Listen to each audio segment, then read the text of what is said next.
Welcome to Protecting Our Freedoms podcast. I am your host, Joy Votrobek. It's good to be back. It's been a little while here.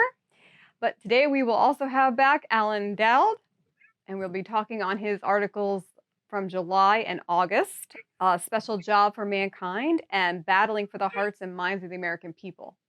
All of his articles can be found on our website at www.ascf.us under Position Papers and the Dowd Report. Please subscribe and comment to our YouTube channel and Rumble channels by typing in the American Security Council Foundation.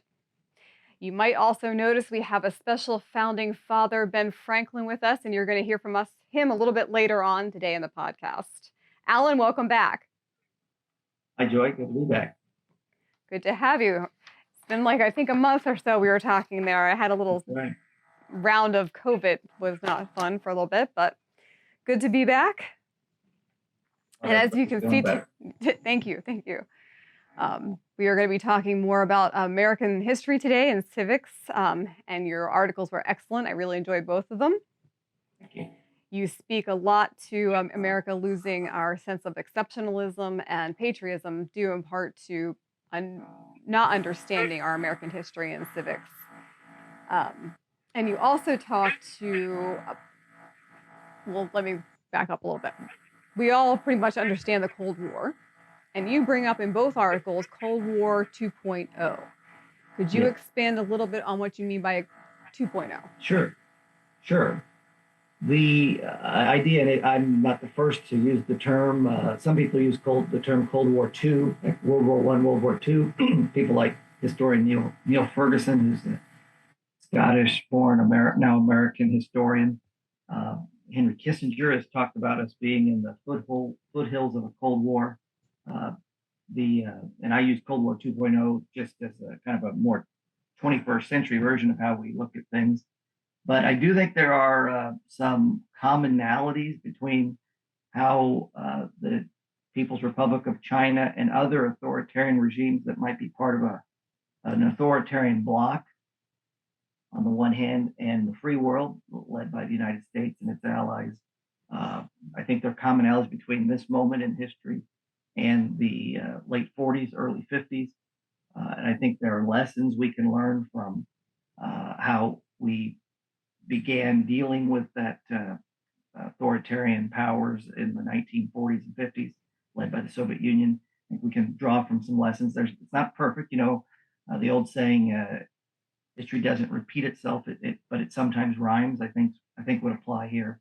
It's not a perfect analogy, but it's a helpful analogy. And from those analogies from the last century, how we dealt with a very powerful, multi-spectrum threat or hostile entity, I think we can apply them to today.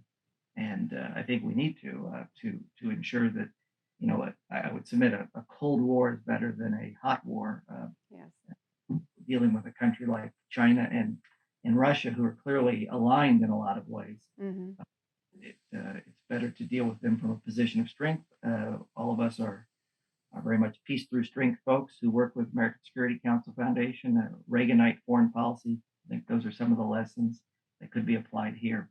And it's irrelevant to, the topic of these essays, because we need the backing of the American people. Mm-hmm.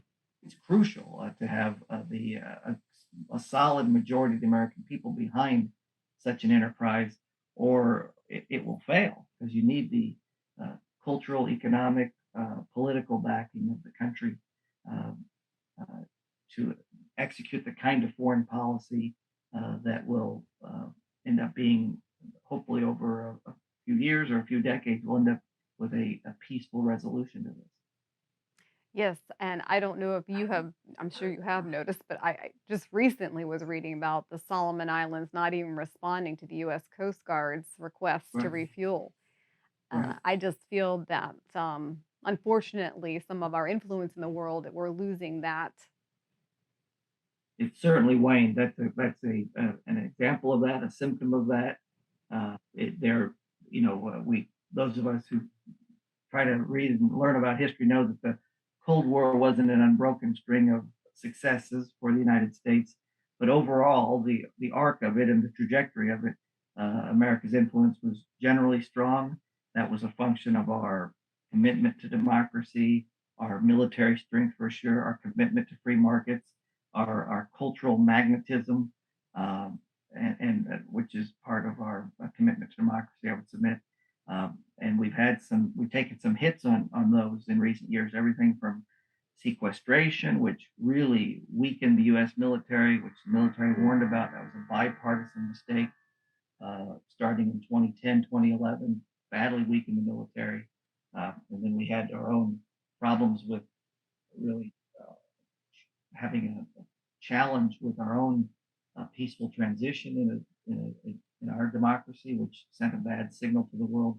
And then the Afghanistan withdrawal, I Yes. think, and what predated that, which was a very bad negotiation with the terrorists who the Taliban are synonymous with terrorists. So that was also a bad signal. People started to wonder, can we trust the United States? Now there have been some pluses. The United States has rallied the free world and led the Ukraine effort, which is good. There's been some good standing up to China on Taiwan and on the 5G issue, but there's some clear issues and challenges uh, with our influence, and the Solomon Islands incident is one of them. Mm. And as we expressed in some previous episodes, that NATO has certainly been strong with the Ukraine Russian situation. So there is some positive as well, like you're saying. But I would like to go into also what you were talking about in your articles is you speak about the truth being more relative and not so absolute. And I say that in a way where if you could explain more the postmodern relativism you're talking about and compared to the self-evident truths that our Declaration of Independence states. Right. Now, you're correct. I mean, I would make it just to put a finer point on what you say. I don't think the truth is relative, but many people in this day and age are taught that the truth is not a hard, fast thing, that it is relative. Each person has his own version of truth. I think that's really problematic for a country founded on self-evident truth. That's in our founding document, and I think that's a real serious matter because truth. Uh, if a president says, the Chinese are doing X, Y, or Z in the South China Sea, here's what the intelligence says. Here's what our allies say. That's a truth, and we need to, the American people. It's great to be critical and we have critical thinking. But when a president says something and there's facts behind it, we need to accept that truth to get behind a policy that will then deal with that challenge or that threat. The danger of this postmodern relativism is, uh, that people can just say that there's no absolute truth. Don't see that what the president or this uh, Defense Department official says is true, uh, or even broader, I don't even think that the institutions that are the underpinning of our country are pursuing truth. That's a real problem. That becomes a Yes. long-term political problem, and really it can undermine how we conduct, how effective foreign policy can be, and ultimately it can undermine whether we even hold together, as a people. If we don't agree on some foundation, some core things uh, that are true, it's a real problem. For example, do we agree that the Constitution is the thing that governs us? Do we agree that the rule of law is important? Do we agree that the rule of law is more important than the rule of one human being, or is each person a law unto himself? Those are the things that kind of emanate from this idea from that each person can come up with his own truth, and uh, that while it may not be a new phenomenon, there's been a challenge to truth from the beginning of mankind. If you, as those of us who are, Absolutely, yes, nothing new. it's it, yeah, that's in Genesis. The serpent asked, "Is that really what God said?" So, but countries, nations are founded on some key pillars, and one of ours is self-evident truth. All men are created equal. They're endowed by the Creator with certain inalienable rights, life, liberty, and pursuit of happiness. Do we believe that? Do we accept that as a people? If we don't, or if there's a challenge to that, that becomes an issue for this country. And I think that's where we're seeing, as you speak to, a lot of the divides among ethnic lines and racial lines. So we have issues Sure. there Well, as we're well. divided in an enormous number of fragments and blocks. You mentioned ethnic and racial. There's religious and Hmm. a-religious. There's the 1% and the 99%, the rich, the poor, the term working man and the non-working man. I think anybody who earns a living that doesn't violate the Ten Commandments is doing something that deserves honor and appreciation. And no matter what a person does, who's earning a living for him and his family, I think that's honorable. But yeah, we're divided in many ways, and and and the worst of our politicians divide us, and the best of them try to bring us together. I think it's harder and harder to bring us together if we don't agree on some core truths. That becomes much more difficult Yeah, I and think it's safe to say that a impossible lot to of conduct Americans foreign policy. question our government officials and what they're saying. Is it truth or is it not? And I can Right. And understand why. yeah, don't get me wrong. It's important to question our government. I mean, but when the government says here's a threat, here's what's happening, we need to see if that compare it against the facts, and then we need to get behind it or say this is the wrong policy. But we're always questioning the very notion of truth. But that's going to become a big issue. But don't I know I don't want to be misquoted, and you didn't. But I'm not saying we should always just get in lockstep with the government. Our founders Right, didn't want right. that. No, they But wouldn't want us to just that's blindly right. accept it That's either. right. We are to question it. But the founders are important examples, Joy. And we got one of the founders there, Ben Franklin. But that they disagreed on a lot of things, but they agreed on some core truths, right? I mean, you look at the Federalists and the Anti-Federalists, basically the Adams wing and the Jefferson wing. They disagreed on a lot of things. Just should states be in charge of the federal government? Did the states create the federal government? Hmm. How fast do we want to expand? But they agreed on core things, and the Constitution was the core thing. And I think that's something we, as a generation baby boomers, Generation Xers, I'm a generation, should try to rally around and teach the next generations about. There's some core things that we agree on. We should argue and fight about the things we disagree on peacefully and or peaceably disagree or reasonably disagree, but hash Yes. those things. The And core teaching the next generation is exactly what we're going to get to. But I want to ask good. you one other thing here. Um, we talk about exceptionalism, and I don't want to, and I like what you said in your papers is that certainly we're not perfect. We've made many mistakes, but we can learn from our mistakes and move forward instead of tearing Right, down these um, statues and stuff like that. right, Then we need to learn from it and move forward because that is our history. right. And that's really something that I think uh, we don't devote much thought to this idea that uh, the United States is not perfect. In the Constitution that we make it clear the goal is to build a more perfect union. That the given then is that it's not perfect and it's an ongoing process.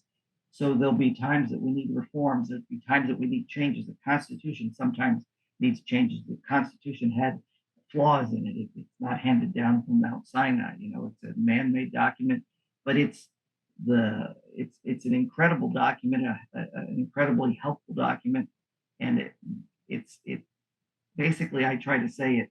We were born headed in the right direction. We as a country, and we're still headed in the right direction. And it's what's frustrating me, and also think sometimes telling is the critics, that those who reject maybe some absolute truth, tend to expect perfection from the United States, but expect basically nothing from other countries, very low expectations from other countries.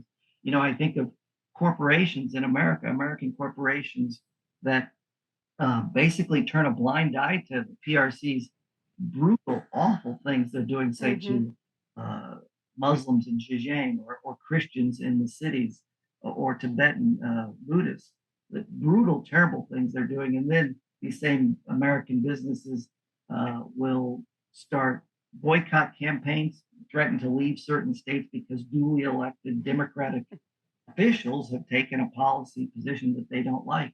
that double standard, I think, is a real problem, and it speaks to a real inability to think fairly, and obviously, I would say to think critically. But uh, we're not perfect, but to hold the United States to this idea that since it's not perfect, we should throw the baby out with the bathwater, and tear down statues of Jefferson, or rename schools, take Lincoln's name off of schools, or Grant's name off of schools, for goodness sake, is truly hard to square, in my view. And you pretty much answered what I was going to ask you is, in your opinion, what are some obstacles to reinstating the pride in American exceptionalism? Well, we talked about the obstacles. There's I do believe that there's nothing that Americans have a chance to fix that they can't fix when we put our minds to it, our hearts to it, and work together on it. Majority of us, there's always been people on the margins who disagree, and if they do it peaceably, I have no problem with that. Of course, that's the key part of the First Amendment. Yep. It's peaceful protest, not all kinds of protest, and that's, you and I've talked about this many times, about the problems with tearing down statues or tearing down the mob mentality is really destructive. And the founders were very bothered. Both factions were bothered by mobs, deeply concerned about mobs and mobocracy.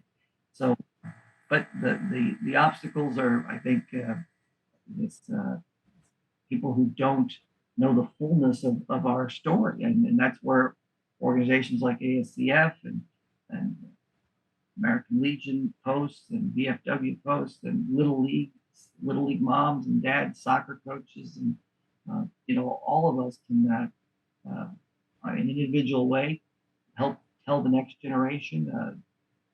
Generation Z, millennials are getting pretty old now, so I don't know how much they're going to be able to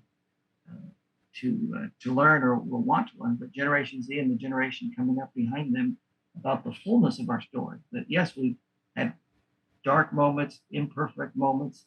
But that's why I quote in that essay, Joy, I think it's so powerful, that wonderful speech that Dr. King made. This is a man who is a Black man being mistreated in America by terrible policies, certain state policies, and advocating for real change, necessary change, through the system, through the institutions. And he himself says this is a dream. This country is a dream. Mm-hmm. Country has a special job for mankind to do. He believed, even though we were imperfect, we were headed in the right direction, and it was a unique, exceptional country. And I think you said too, touching on the self-evident truth that all men were created equal, he believed in that. Right. Was an excellent part of our founding. Right. And there's so many things, that King speech, which is linked to in that essay I wrote, for those readers or viewers who want to see it. It's a wonderful speech. But he talks about, he basically breaks down the Declaration and what it tells us about the unique character of America, and with that unique character and with that unique mission, what we could do and would do in the world. And he was saying this at a moment when he was being mistreated, his children were being mistreated, and yet he had this sense that America was still good at its core, even though it's not imperfect. And I think, by the way, not that hard to accept. If we reason together, we all know. I mean, I know the most special, good people in my life are imperfect people, but they're still good. And a country can be the same way, an imperfect but good country. And heading toward a more perfect union, as you said. Yes, that's right. That's right. As we state. And on that note, and thank you for the plug-in for ASCF. We started a new program, American History Live. And I know you talked about some other universities, I think PragerU and Hillsdale, that are also doing some stuff. But our American History Live program is to educate, engage, and help children retain American history and civics. And so I brought along, we'd like to welcome Ben Franklin, one of the founding fathers, today. And you can get a little idea of what our program does. Hi, Ben. Hi there, Joy. Hi there, Alan. How are you? Hello, Mr. Franklin. Pleasure to meet you. I am, of course, founding father Benjamin Franklin. I am one of the teachers here at American History Live. And as Joy stated, it is our mission to educate and entertain the students of America on U.S. history and civics. We, of course, do this through our historical characters like myself. Of course, we also have Abigail Adams, some consider the founding mother, Prince Hall, the founder of the Masonry in Boston, and also a huge anti-slavery advocate. And we can't forget, of course, of Alexander Hamilton, who was famous as George Washington's aide at one point. I enter the classroom using an internet connection, although I still don't know what this internet thing is, of course. I'm from the 1700s. We didn't even have electricity back then. And no, I did not invent electricity. What you're thinking of is my famous kite experiment that proved that electricity and lightning were the same phenomenon. I did also invent negative and positive charges, but hearing all about me is something for another time. Anyway, we go into the classroom and we teach students all about U.S. history and civics. Our lessons meet national and state standards. It is a ton of fun, and we don't just do educating, we do a little entertaining at the end. It is a great program. And any of you who would like to know more about it can send an email to info@americanhistorylive.org. Alan, you guys had a very interesting conversation. I was listening to some of it. I don't know what this NATO is. That sounds like something I need to be taught about. A lot of stuff going on here. It sounds like things in the country today are a little crazy. I know that when my fellow founding fathers and I were creating this nation, we knew there would be some roadblocks along the way, but I hope we can get all things going. And you are correct. When we were piecing together the Constitution at the Constitutional Convention, which of course I was the older member at, we knew there would be many challenges going forward. So it's good to see, though, that my country still is alive and well all those years later. It was a pleasure to be here with you two incredible scholars, and I guess I'll have to get a lesson offline afterwards as to what NATO is. Sounds pretty Well, I cool. think then you would appreciate NATO as being a French ambassador. That's correct. I was the ambassador to France. I also signed the treaty with France that guaranteed us arms and support from the French. Now, many people, Joy, believe I was president. I was never the Mhm. president, although I do point out to all of you that our first president, George Washington, is only on the $1 bill, and I am on the $100 bill. I'm not bragging, I'm just pointing that out. The main reason for that, of course, is that I invented the first coin in the United States called the Fugio penny. And I also helped come up with incredible ways to stop counterfeiting of our money in the early years. But actually, you could talk to my friend Alexander Hamilton, who has a lesson here at American History Live on the treasury that he helped create. But that's enough about me. I just thought I would stop in and tell you both about a great program. So, again, if you have any interest, that's info@americanhistorylive.org. Alan and Joy, thank you for having this old founding father stop by and say hi. Thank you, Ben. It's, No it's problem. a great idea. It's a great program, and if it can reach you know, kids who are in their, elementary school, I think that's the place you got to get started. Now, it's not never too late to teach an old dog new tricks, but that's the place to build these foundations and to help them understand, uh, you know, the exceptionalist of America. But you know what Ben said there a moment ago. Also, we're going through some tough times, but they went through tougher times. I would submit. Mhm. There's a proverb that says there's nothing new under the sun. I think that's true with America, that they went through incredibly tough times, even in the 1790s and the early 1800s, with political divisions, states really getting frustrated with the federal government, presidents and ex-presidents not liking each other, and but they found a way through it and kept building that more perfect union. I think And it's a great and I program. think Abigail Adams will speak to the media also, attacking her husband. Oh, So nothing new there either.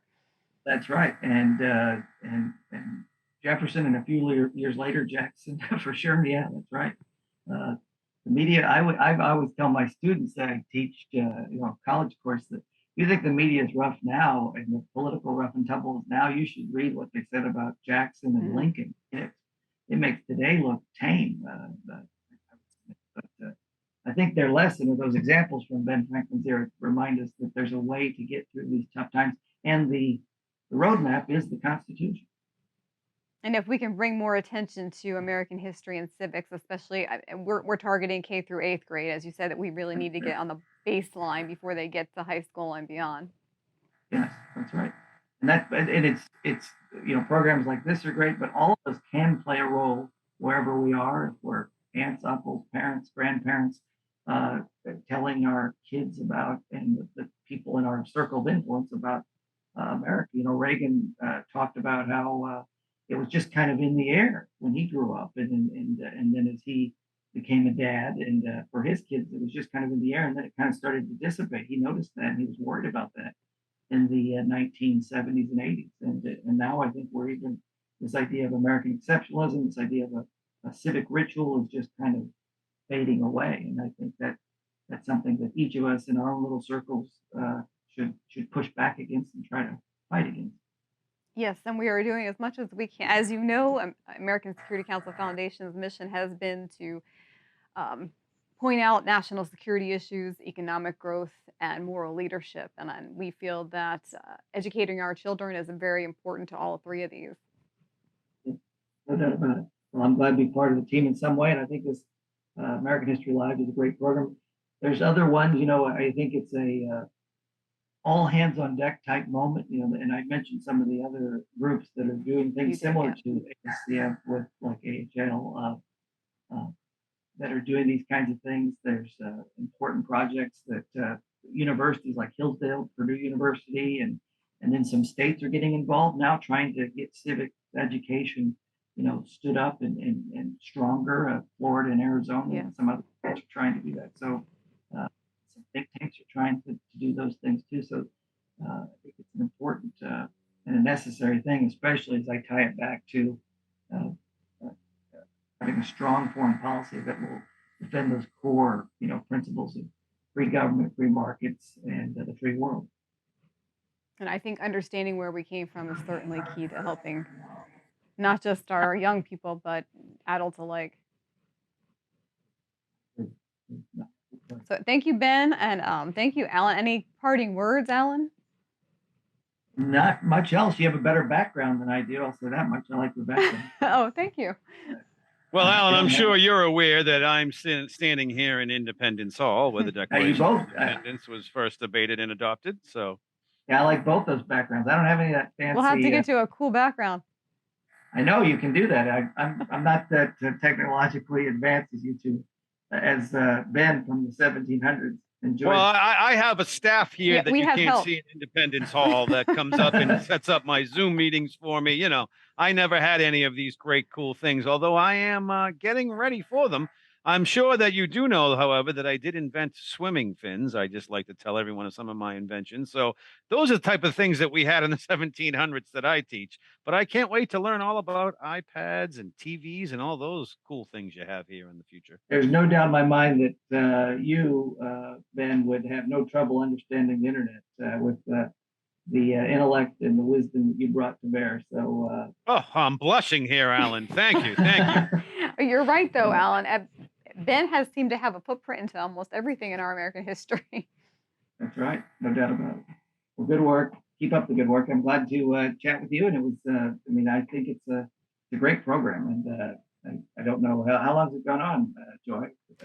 It's been in the works for some time. Ben, you've seen how many students now? I started last April. We kicked off, and we have already seen over 500 students, despite the fact that it was summer vacation. We actually went into some camps, and right now we are in full swing. I'm actually going to be leaving this podcast and preparing for an afternoon with middle school students.